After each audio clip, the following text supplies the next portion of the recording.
नमस्कार, news one India देख रहे हैं आप। आपके साथ मैं हूं ऋतु। बुलेटिन की शुरुआत करते हैं बड़ी खबर के साथ। बड़ी खबर बता दें, बीजेपी राष्ट्रीय कार्यकारिणी बैठक का आज दूसरा दिन है। 2 दिवसीय बैठक का आज दूसरा दिन और कल समाप्त हुआ था पहला दिन। ये 2 दिवसीय बीजेपी का कार्यकारिणी का बैठक मिशन 2024 के मद्देनजर अब पार्टी ने तैयारियां शुरू कर दी है। कई राज्यों के बीजेपी चुनाव अध्यक्ष पेश करेंगे आज राज्यों की रिपोर्ट और पूरा लेखा जोखा राज्य का किस तरह से इस वक्त रणनीति अपना रहे हैं राज्य में। और खासतौर पर बात करें तो बीजेपी शासित प्रदेशों के जो सीएम है वो रिपोर्ट पेश करेंगे अपने अपने राज्यों की। बात करें राजस्थान, छत्तीसगढ़, मध्य प्रदेश, तेलंगाना के और मिजोरम के सीएम आज रिपोर्ट पेश करेंगे। अपने अपने राज्यों की तमाम रिपोर्ट्स आज सामने आएंगी। कई विषयों पर मंथन किया जाएगा क्योंकि अब बीजेपी कोर कसर कर रही है किसी भी तरह से पार्टी को मजबूत किया जाए। 2024 लोकसभा चुनाव के मद्देनजर, आगामी 9 विधानसभा चुनाव के मद्देनजर जो तमाम चुनाव आ रहे हैं उनमें किस तरह से पार्टी को मजबूती दिलाई जाए। खासतौर पर बात करें तो बूथ स्तर पर किस तरह से पार्टी को मजबूत किया जाए, रणनीति अपनाने के लिए ये 2 दिवसीय कार्यकारिणी की बैठक बीजेपी की तरफ से की जा रही है, जिसका आज दूसरा दिन समाप्ति होगी। तो प्रधानमंत्री नरेंद्र मोदी संबोधित भी करते हुए दिखाई देंगे और चुनाव अध्यक्ष, तमाम राज्यों के बीजेपी चुनाव अध्यक्ष रिपोर्ट पेश करेंगे। उनके राज्य की किस तरह की तस्वीरें हैं, क्या उनकी रणनीति होगी आगामी चुनावों के लिए, और खासतौर पर बात करें तो मिशन 2024 को किस तरह से साधा जाए। और खासतौर पर बात करें तो बीजेपी इस मंशे के साथ बढ़ रही है कि किस तरह से मिशन 2024 को सफल बनाया जाए। मिशन 2024 में किस तरह से बहुमत के आंकड़े को पार किया जाए, किस तरह से एक स्थिति पैदा की जाए कि राज्य में और खासतौर पर केंद्र में जो शासन है उससे और मजबूती मिले। बीजेपी शासित प्रदेशों में तो पहले से ही बीजेपी की तैयारियां पूरी बताई जा रही है, लेकिन तमाम उन राज्यों में जहां पर फिलहाल बीजेपी सरकार में नहीं है उनमें किस तरह से बूथ स्तर पर पार्टी को मजबूती दिलानी है ताकि आगामी चुनावों को साधा जा सके। आगामी निकाय चुनाव, एमएलसी चुनाव और साथ ही साथ 9 विधानसभा चुनावों को भी ध्यान में रखकर आज निर्देश भी दिए जा सकते हैं। तमाम राज्यों के बीजेपी प्रदेश अध्यक्ष भी रिपोर्ट पेश करेंगे, जिससे कि साफ हो जाएगा कि पार्टी का क्या रुख होगा, आगे किस तरह की रणनीति के साथ पार्टी बढ़ेगी।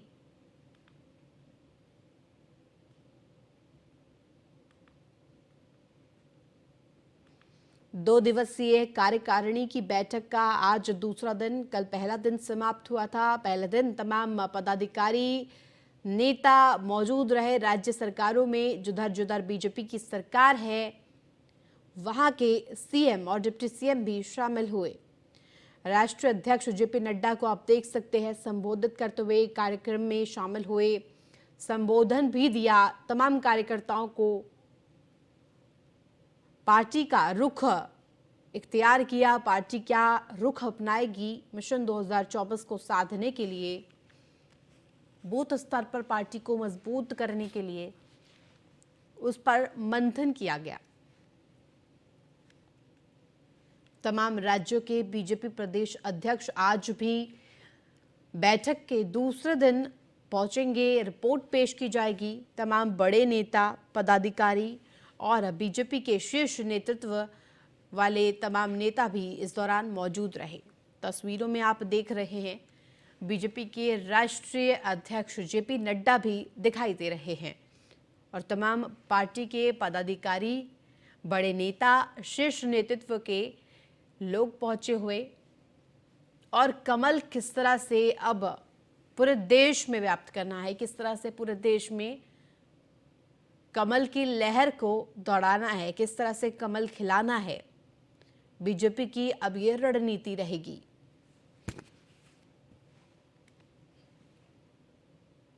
आज तेलंगाना दौरे पर रहेंगे सपा अध्यक्ष अखिलेश यादव। आपको बता दें कि रात 8 बजे आज हैदराबाद के लिए रवाना हो जाएंगे अखिलेश यादव। ये बड़ी खबर आप तक पहुंचा रहे हैं। 2 दिवसीय तेलंगाना दौरे पर केसीआर की जनसभा में शामिल होंगे। ये बड़ी खबर आप तक पहुंचा रहे हैं। 2 दिवसीय दौरे पर तेलंगाना जा रहे हैं। तेलंगाना दौरे पर सपा अध्यक्ष अखिलेश यादव पहुंच रहे हैं। खम्मम में क्रांति वेलुगु के दूसरे चरण की शुरुआत करेंगे और ऐसे में केसीआर की जनसभा में भी शामिल होंगे। ये बड़ी खबर आप तक पहुंचा रहे हैं। रात 8 बजे उनका कार्यक्रम प्रस्तावित है। रात 8 बजे हैदराबाद के लिए रवाना हो जाएंगे अखिलेश यादव। और खास तौर पर ये खबर इसलिए भी महत्वपूर्ण है क्योंकि तेलंगाना की सियासत में किस तरह से अब अखिलेश यादव घुलने मिलने जा रहे हैं। केसीआर की जनसभा में खुद शामिल होंगे। खम्मम में कांति वेलुगु के दूसरे चरण की शुरुआत भी करते हुए दिखाई देंगे। केसीआर की जनसभा में भी शामिल होंगे। जनसभा में क्या कुछ संबोधन आएगा, क्या कुछ बात सामने आएगी, बेहद महत्वपूर्ण, क्योंकि पार्टी का सपा का रुख रहा है कि किस तरह से विपक्ष को एकजुट किया जाए। भारत जोड़ो यात्रा में भी कांग्रेस के नेता, कांग्रेस के तरफ से राहुल गांधी ने भी यह प्रयास किया है कि पार्टियों को, विपक्षी पार्टियों को एकजुट किया जाए। और अब ये बड़ी खबर, आज तेलंगाना दौरे पर रहेंगे सपा अध्यक्ष अखिलेश यादव, जिसमें कि तमाम उनके कार्यक्रम भी प्रस्तावित है। 8 बजे बेंगलुरु के लिए रवाना हो जाएंगे।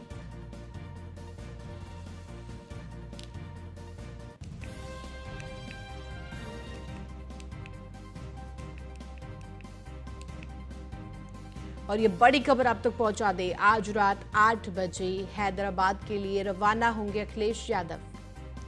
हैदराबाद दौरा उनका रहेगा। तेलंगाना पहुंच रहे हैं 2 दिवसीय दौरे पर। केसीआर की जनसभा में भी शामिल होंगे।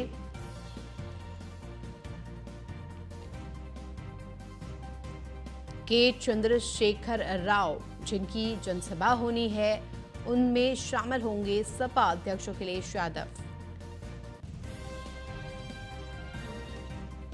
पार्टी की बात करें तो केसीआर वैसे भी भारत राष्ट्रीय समिति के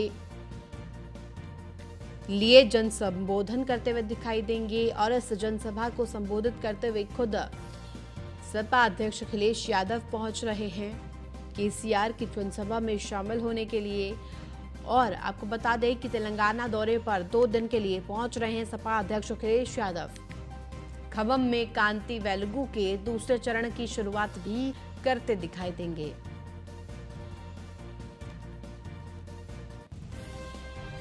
ये बड़ी खबर आप तक पहुंचा रहे हैं सपा अध्यक्ष अखिलेश यादव। 2 दिवसीय तेलंगाना दौरे पर पहुंच रहे हैं। केसीआर की जनसभा में भी शामिल होंगे।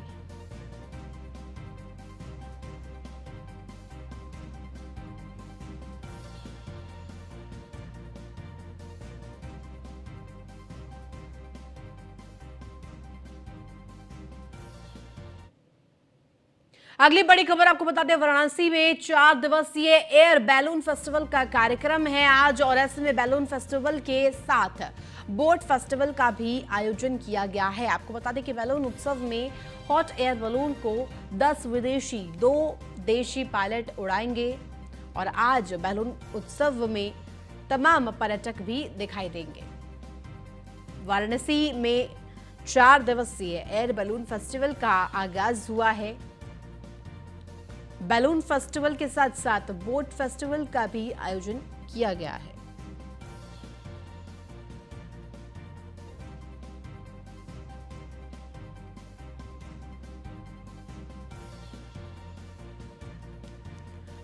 वाराणसी में 4 दिवसीय बैलून फेस्टिवल के साथ बोट फेस्टिवल का भी आयोजन।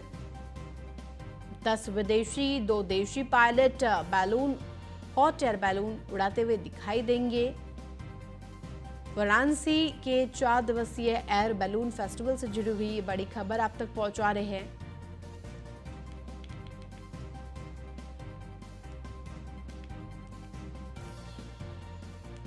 बैलून उत्सव में हॉट एयर बलून भी उड़ाए जाएंगे, 10 विदेशी पायलट भी होंगे और 4 दिवसीय एयर बैलून फेस्टिवल सेलिब्रेट किया जा रहा है, जिसका आगाज आज होगा।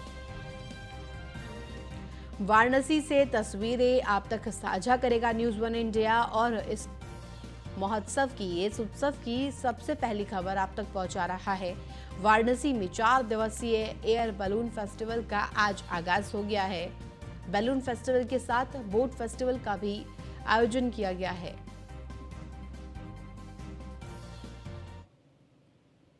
वही G20 इंफ्रास्ट्रक्चर वर्किंग ग्रुप की 2 दिवसीय बैठक आज है। आज से महाराष्ट्र के पुणे में शुरू होगा G20 इंफ्रास्ट्रक्चर और ऐसे में G20 इंफ्रास्ट्रक्चर वर्किंग ग्रुप की 2 दिवसीय बैठक आज है। G20 के मद्देनजर तमाम कार्य किए जा रहे हैं। बात करें यूपी की या फिर अन्य राज्यों की, तमाम जगहों पर तैयारियां अब पुख्ता तौर पर की जा रही है और इसी क्रम में G20 इंफ्रास्ट्रक्चर वर्किंग ग्रुप की 2 दिवसीय बैठक आज से शुरू हो रही है। आज से महाराष्ट्र के पुणे में शुरू होगा G20 इंफ्रास्ट्रक्चर। महाराष्ट्र के पुणे में शुरू होगा G20 इंफ्रास्ट्रक्चर और इसकी बड़ी खबर आप तक पहुंचा रहा है news one India. G20 infrastructure working group की 2 दिवसीय बैठक आज है। बैठक कई मायनों में महत्वपूर्ण बताई जा रही है। क्या कुछ इस बैठक से निकल कर आता है, बेहद दिलचस्प होगा देखना। G20 इंफ्रास्ट्रक्चर वर्किंग ग्रुप की आज 2 दिवसीय बैठक शुरू हो रही है। आगाज हो गया है G20 का, तमाम तैयारियां भी पुख्ता तौर पर की जा रही हैं।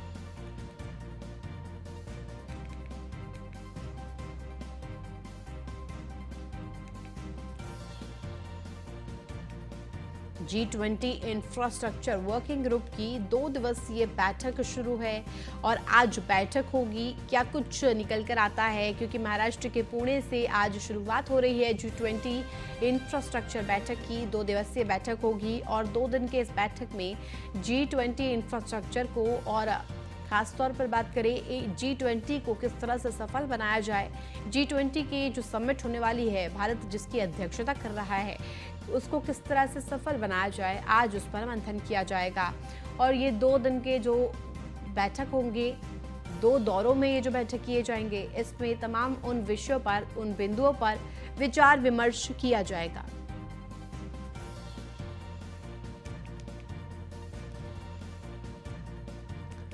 बड़ी खबर आप तक पहुंचा रहे हैं। G20 इंफ्रास्ट्रक्चर वर्किंग ग्रुप की 2 दिवसीय बैठक आज हो रही है और बैठक में वर्किंग ग्रुप की 2 दिवसीय बैठक होगी, जिसमें तमाम वर्किंग वे का, पॉलिसीज का, तमाम तरीकों का मंथन किया जाएगा, जिससे कि G20 में इंफ्रास्ट्रक्चर की बुलंदियों को हासिल किया जाए, इंफ्रास्ट्रक्चर मुहैया कराई जा सके।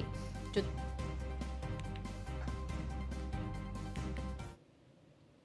अगली बड़ी खबर लखनऊ से, जहां अनियंत्रित रोडवेज बस ने बाइक सवार को टक्कर मारी है। बड़ी खबर आप तक पहुंचा रहे हैं।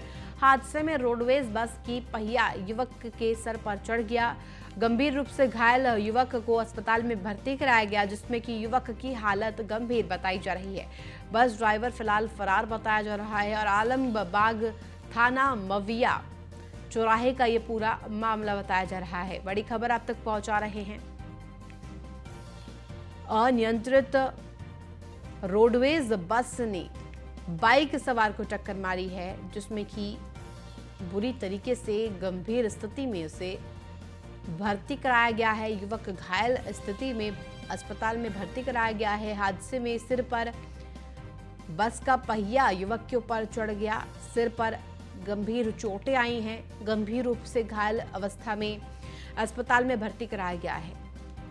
बस ड्राइवर फिलहाल फरार बताया जा रहा है और जगह की अगर हम बात करें तो आलमबाग थाना मवैया के चौराहे का ये पूरा मामला बताया जा रहा है। तस्वीरों में आप देख सकते हैं, इसी चौराहे पर यही घटना स्थल है जहां पर ये हादसा हुआ। आए दिन सड़क दुर्घटनाओं के मामले सामने आते हैं, लेकिन खासतौर पर जब बात हो ओवर स्पीडिंग की, अनियंत्रित बसों की, अनियंत्रित ट्रकों की स्पीड पर काबू करना बेहद जरूरी और तमाम दिशा निर्देश ट्रैफिक की तरफ से भी जारी किए जाते हैं। लेकिन अब सबसे अहम बात ये कि उनका पालन नहीं होता है, जिसकी वजह से ऐसे मामले सामने आते हैं। उदाहरण के तौर पर ये मामला जहां पर गंभीर रूप से घायल फिलहाल अस्पताल में भर्ती कराया गया है।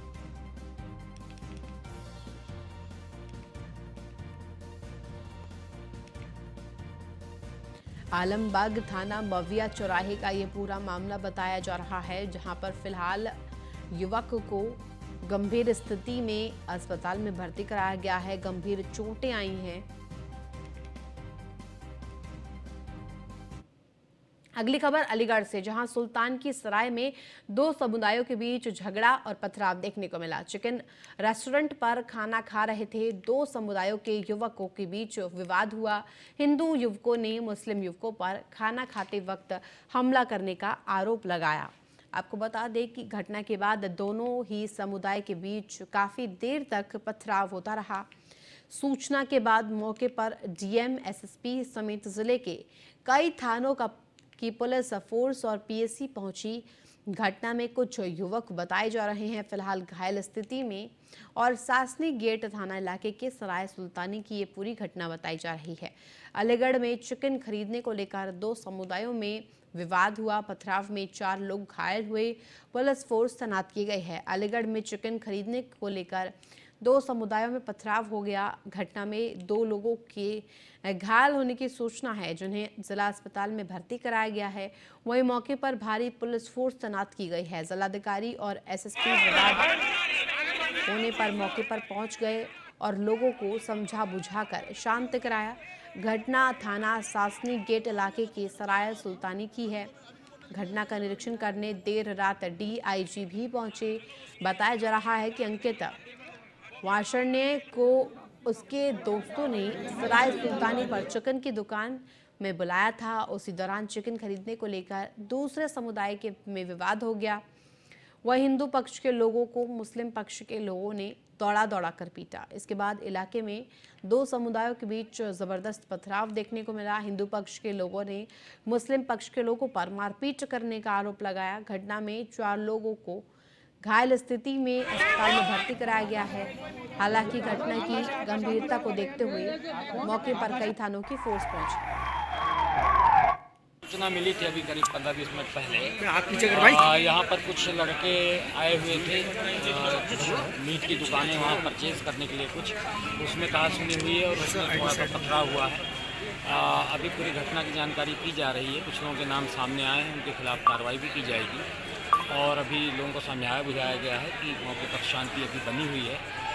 कोई विधि व्यवस्था की स्थिति नहीं है, कानून व्यवस्था की स्थिति नहीं है, लेकिन एक संवेदनशील बात है। पथराव थोड़ा सा हुआ है, हल्का पथराव हुआ है, जिसमें 2 बच्चों को पत्थर लगे हैं। ये आपस दुकानदार और ग्राहक के बीच में कहा सुनी का विषय है, लेकिन दुकानदार जो हैं वो एक समुदाय से हैं, ग्राहक दूसरे समुदाय से हैं, तो उसके नज़रिए से जो इसकी सेंसिटिविटी है, उसके नज़रिए से पूरे प्रकरण को देखा जा रहा है। पुलिस फोर्स, मजिस्ट्रेट्स मौके पे मौजूद हैं और जो मौजूद लोग हैं शहर के वो भी आ गए हैं। शांति व्यवस्था बनी हुई है। आगे हम देखते हैं कि इसमें और क्या क्या तथ्य निकल के आते हैं, उसके अनुसार कार्रवाई। सर, क्या चिकन को लेकर विवाद हुआ था? कोई चिकन खरीदने को लेकर कोई विवाद हुआ है 2 पक्षों के मध्य में, जिसको लेकर कहा सुनी हुई और कहा सुनी में पत्थर चल गए, जिसमें एक लड़के को चोट आई है। उसको नलखानपुर डीएम साहब, एक सवाल उठता है, जे अलीगढ़ का सबसे संवेदनशील, जब पहले दंगे होते थे यहाँ से शुरुआत होती थी बहुत लंबे समय से, और उसके बाद क्या प्रशासन की जानकारी नहीं था?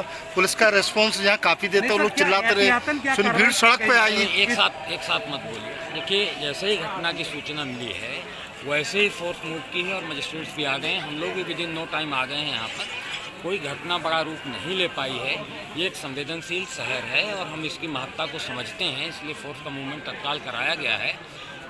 जिन लोगों का नाम इसमें आ रहा है, उन लोगों के द्वारा पत्थरबाजी की घटना की पुष्टि होती है तो उनके खिलाफ उदाहरण स्वरूप कार्रवाई होगी। सूचना मिली। अगली खबर जौनपुर से, जहां जमीन विवाद को लेकर 2 पक्षों में जमकर लाठी डंडे चले। तेजी से वायरल हो गया ये वीडियो और मारपीट में आप देख सकते हैं। मामले को लेकर पुलिस फिलहाल मामला दर्ज कर चुकी है। मुकदमा दर्ज हो गया है। महाराजगंज थाना क्षेत्र के कोदालपुर गांव का ये पूरा मामला बताया जा रहा है, जहां से अब ये वीडियो तेजी से वायरल हो रहा है। झड़प की तस्वीरें हम आपको दिखा रहे हैं। जमकर लाठी डंडे चले 2 पक्षों के बीच में। जमीनी विवाद को लेकर जौनपुर से ये मामला सामने आया है, जहां जमीनी विवाद को लेकर के दो पक्षों के बीच में मारपीट हुई, जमकर लाठी डंडे चलाए गए। और बात करें महाराजगंज थाना क्षेत्र के गोदालपुर गांव का ये पूरा मामला बताया जा रहा है। अब ये वीडियो भी काफी तेजी से सुर्खियां बटोर रहा है सोशल मीडिया पर।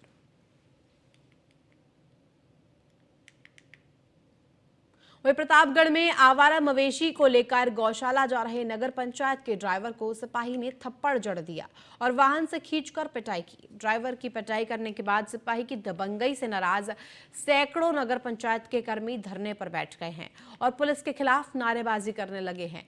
वहीं सूचना पर पहुंचे लालगंज कोतवाल ने कर्मचारियों से गलती मानकर हाईवे पर जाम खत्म कराया। बताया जा रहा है कि पशु तस्कर समझकर पुलिस ने बिना पूछे वाहन से उतारकर पिटाई की थी।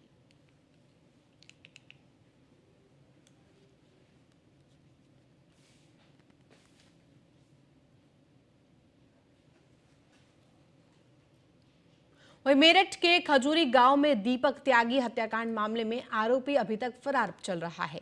इस मामले में कोर्ट के आदेश पर आरोपी शहबाज और इमरान के घरों पर कुर्की के लिए नोटिस चस्पा किए गए हैं।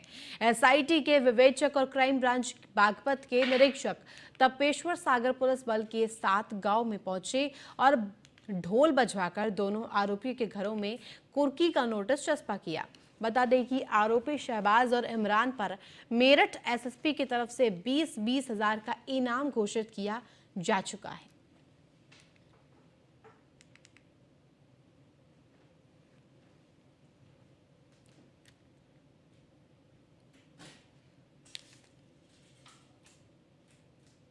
वही हरदोई में देर रात निरीक्षण के लिए सड़कों पर निकले पुलिस अधीक्षक राजेश द्विवेदी ठंड में ठिठुरते देख लोगों को कंबल बांटा और रेलवे स्टेशन का जायजा भी लिया। यात्रियों से उनका हालचाल भी जाना। ये सुखद तस्वीरें हरदोई से सामने आई है, जहां पर खुद पुलिस का नेक चेहरा देखने को सामने मिला है। उदाहरण के तौर पर तस्वीरें भी हम आपको दिखा रहे हैं। कंबल वितरित किए गए बेसहारा और बेबस लोगों को, जिनके पास छत नहीं है और खास तौर पर सड़कों पर सोने के लिए मजबूर है। रेलवे स्टेशन का जायजा भी लेते हुए नजर आए और यात्रियों से उनका हालचाल भी जाना कि किन तमाम परेशानियों का उन्हें सामना करना पड़ रहा है।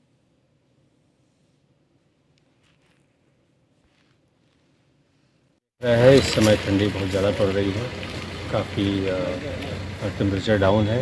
ऐसे में हम लोग द्वारा ये निर्णय लिया गया कि बस स्टैंड, रेलवे स्टेशन आदि जहाँ पर भी जहाँ ऐसे लोग हैं जो उन्होंने रैन बसेरे में शिफ्ट नहीं हुए हैं या सफ़र करने वाले हैं, ज़रूरतमंदों को कंबल बांटा जाए ताकि इस ठंडी से उनका बचाव हो सके।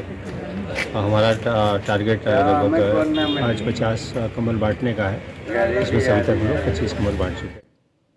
तो फिलहाल इस बुलेटिन में बस इतना ही। आप देखते रहिए न्यूज़ वन इंडिया।